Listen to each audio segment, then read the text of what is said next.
dans le Christ, nous écoutons au quotidien la parole de Dieu de bien de manières. Pourtant, comme Hérode, dans l'évangile de ce jour, plusieurs obstacles nous empêchent de réellement écouter cette parole de Dieu.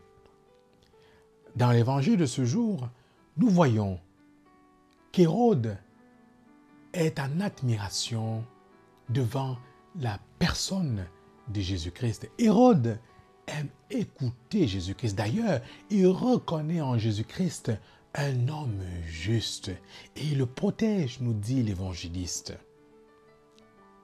Comme Hérode, bien-aimé dans le Christ, nous sommes en admiration devant Jésus-Christ. Nous sommes en admiration devant ces paroles de sagesse, ces paroles qui font du bien au cœur, ces paroles suaves.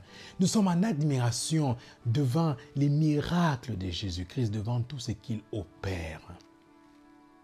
Cependant, nous nous faisons piéger par les événements de la vie, par les épreuves, par les situations environnantes, par les événements.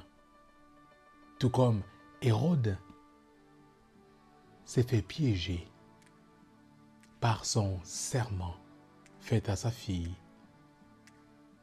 Il a perdu sa liberté dans ses prises de décision à cause du regard de ses convives.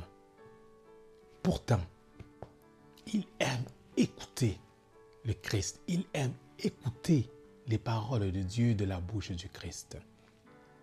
Oui, bien-aimés dans le Seigneur, nous également, toi et moi, nous aimons écouter la parole de Dieu. Mais quels sont nos pièges? Quels sont les obstacles? Qu'est-ce qui nous empêche de véritablement écouter le Christ? Qu'est-ce qui, aujourd'hui, nous fait ou nous font obstacle? Qu'est-ce qui nous empêche d'être véritablement à l'écoute? Qu'est-ce qui nous fait perdre toutes nos libertés dans notre agir?